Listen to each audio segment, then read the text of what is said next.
Hello guys and welcome back to a new video. If you will enjoy it, don't forget to leave a like and share your thoughts in the comments to help me boost this video. Thanks. Story 1. Revenge on Racist Bully. So this happened in my senior years in high school 2010 divided by 2011. So this kid I knew in high school with high hopes of joining the police would constantly call me a fat Mexican and not Mexican, by the way, and other racist things like to go back your own country, and belittle me every chance he got. One day he lent his laptop to a student in the year below us do his assignment. This kid found a video of my bully jerking off in the shower, and he told everyone in our year, and pretty much the whole school heard about it. A few weeks passed by, and we are sitting in class, everyone's chatting, playing around, just waiting for the teacher to arrive. He yells out to me, telling to me, "Shut up, and why don't I go back to where I came from?" And just as the teacher walks in the room, I yelled at him and said, "Why don't you make another video, you soft cock wannabe?" A whole class pissed themselves laughing, even the teacher. I got kicked out of the class and sent to the principal's office for swearing, but it was worth it. And he never even spoke to me again. And I never saw him again cause he ended up leaving the school soon after. Story 2.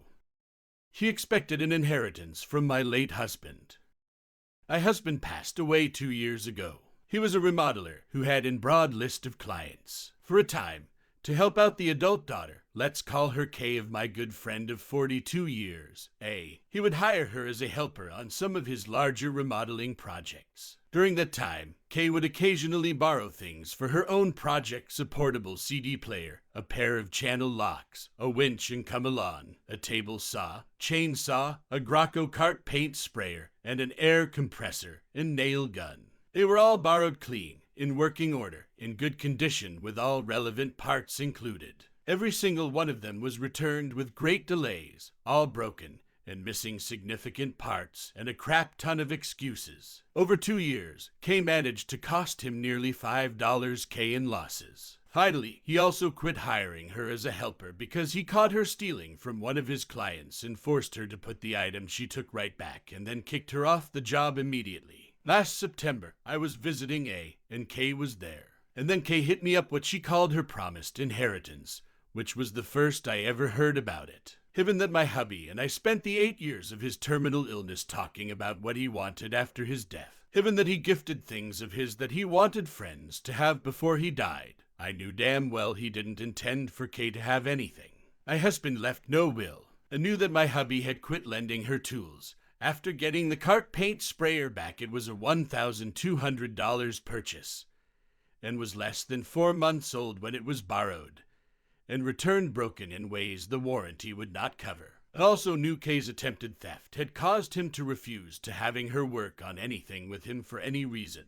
Now, our state is a community property state. When a spouse dies without a will, only the surviving spouse inherits, so it told her daughter to back off. And I got the bright idea of how I was going to handle getting rid of all that broken stuff which was still taking up room in the tool shed. So I told her I'd be sure to pick something out for her, even though her own behavior was the root cause of the bad blood between herself and my husband. So the next day, with A's help, I dropped off all the broken tools and the busted up CD player Kay borrowed from my hubby at her apartment. Kay wanted to know what I expected her to do with all of it. I told Kay that I expected her to do with them whatever it was she had expected my hubby to do with them after she returned them in the condition they were in. Now, she is the proud owner of a bunch of useless tools, and I got to reclaim nearly 35 SQ/ft of space in what is now my tool shed.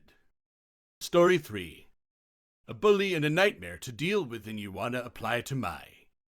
I had a boss that made people walk on eggshells and had made at least 2 girls cry because of how mean they were. Employees quit because said boss can't control their temper, despite the fact that said boss is actually incompetent and likes to act like they're a big deal. The workflow depended on their mood, and whether or not it was going to be a good day depended on their personal life and how they were feeling that day. If you were having a good day, it was ruined because boss wasn't having a good day, and so no one else was supposed to either. Very disrespectful and unprofessional, and not fit to be in any type of leadership position. Fast forward to when I got a new job. Said ex-boss applied for the same company that I work for. I warned everyone under the sun about them, and I made sure everyone in the interview process knew about their sins. I was elated when I found out they didn't get the job.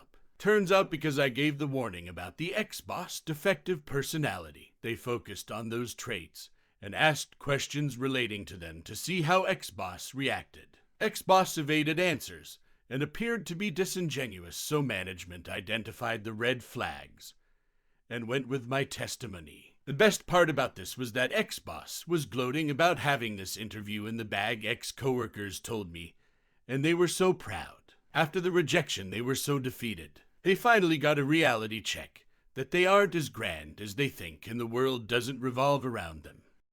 Story 4. Testicle Art.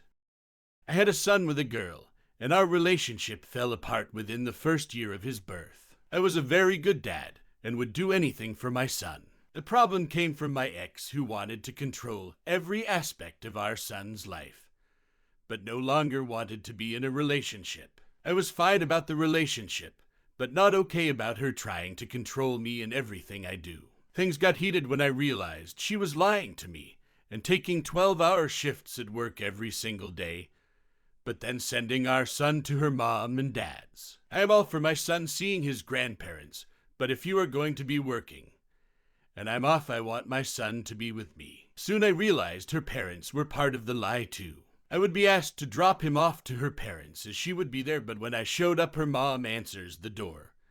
And I would ask, where is X? And they would say, oh, she is just in the bathroom. I would then be driving by my ex's work and see her car parked out back, kind of hidden, and easy to miss if you didn't think to look. So I started paying attention and realized how much her and her parents were lying about things, and this made me mad. Eventually things came to head, and we were arguing about things, and her parents were nasty to me for just wanting to be my son's main caregiver. They were already basically taking care of my ex's daughter full-time, and thought it would be the same with my son. But I am a good dad, and that wasn't going to happen. Anyways, I got mad at them, but during all this we were all trying to be civil with each other and attempt to get along.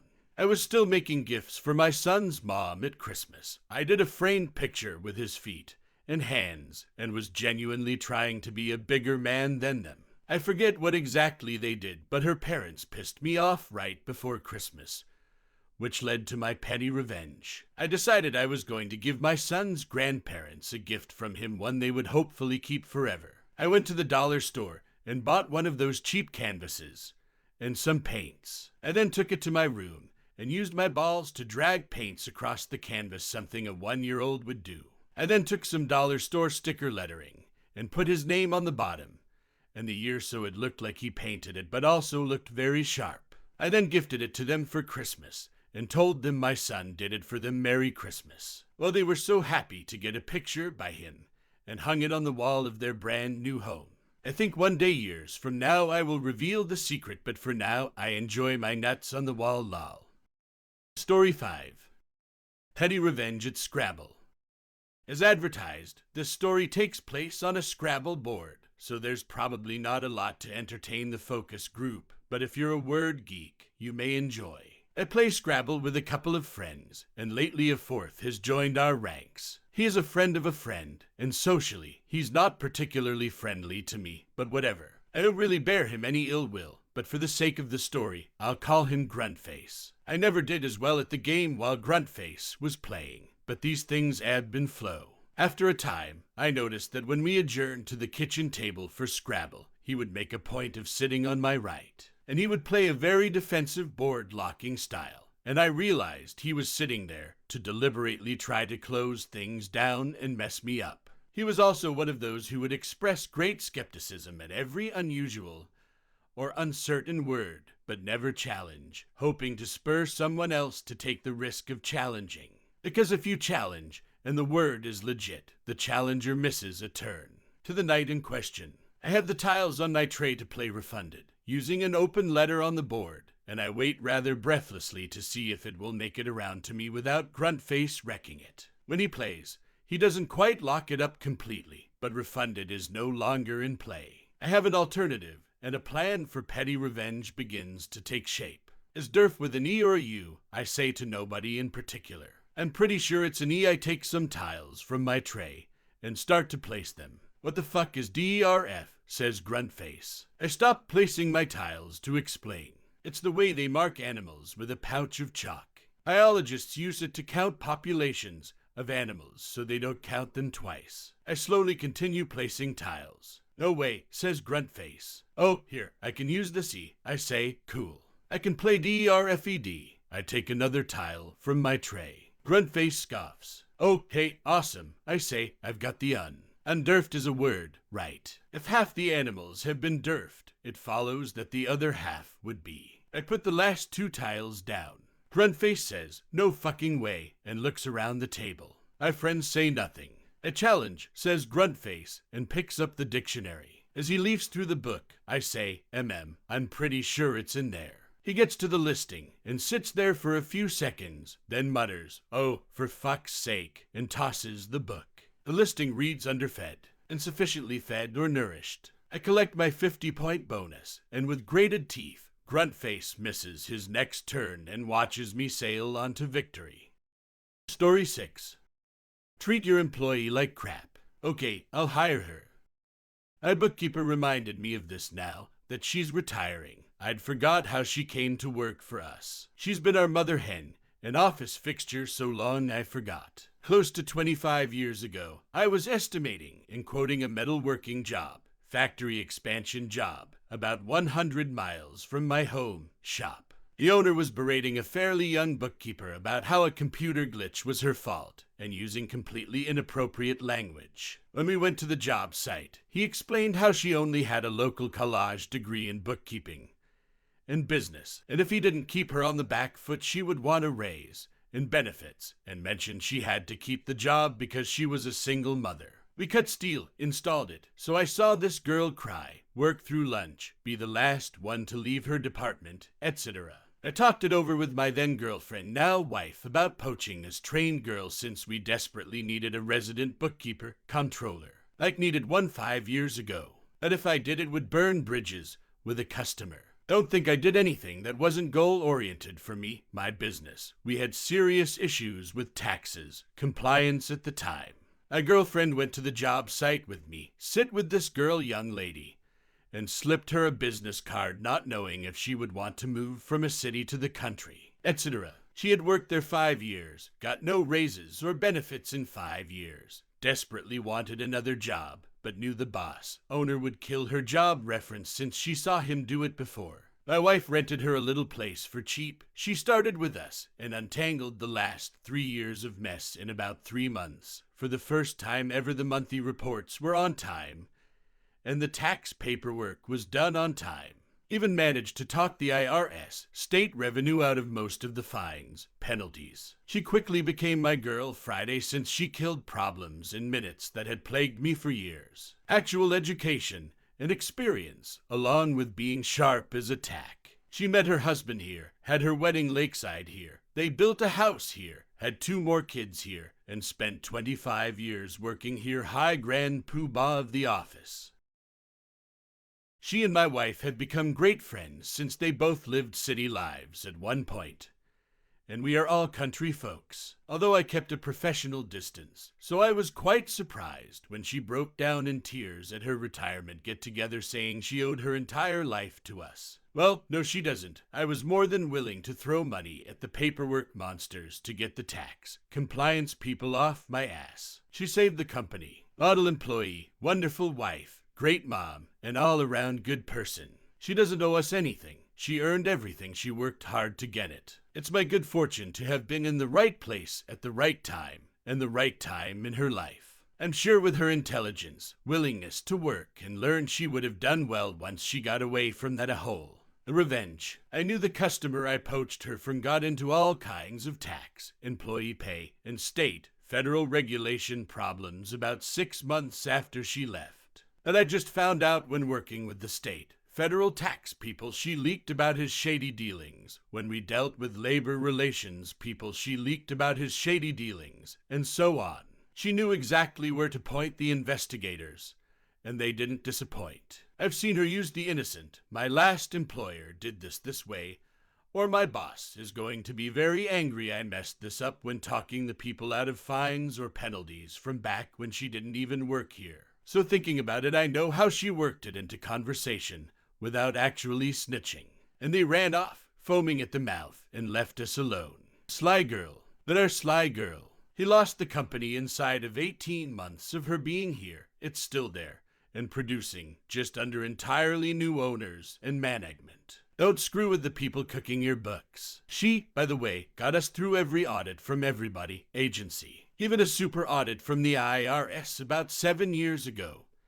And got complimented from the auditors about how organized and efficient she was, and how pleasant she was to work with. She said it was easy when we followed the rules, the rules I didn't know about or understand. My eyes bulge at the mention of taxes, and easy in the same sentence. Story 7. Tossed a guy's wallet in the trash and cashed his money order. So many years ago, late 80s, when I was in high school, my friend Justin and I, 17-18, were going to the county fair, and were taking his little sister Heather, 14, along. Well, my older brother and his buddy, both 21, found our, and asked us if they could get a ride. Well, we all piled into my old 64 Ford Fairlane, and headed off to the fair.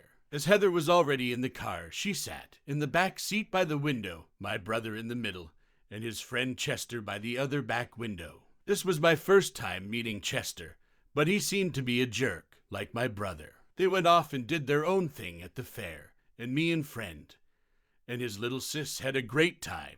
Now when it was time to leave, Heather ended up in the middle of the back seat between my brother and Chester. Well, my brother and his friend were a bit tipsy, and at one point I noticed in the rear view mirror that Chester had put his arm around Heather and was whispering to her. We dropped my brother and Chester off shortly after at a bar.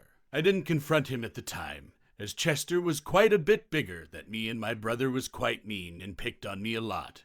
And at that age I was still scared of him. When I dropped off Justin and Heather, I asked her if she was okay, as she was very quiet and seemed upset. She said Chester was hitting on her and said some very creepy things to her. I apologized to her and asked her if I should tell someone. She said no, it really just creeped her out, but he didn't touch her anywhere inappropriately, or something along those lines. Well, when shutting the back door, I noticed a wallet on my back seat.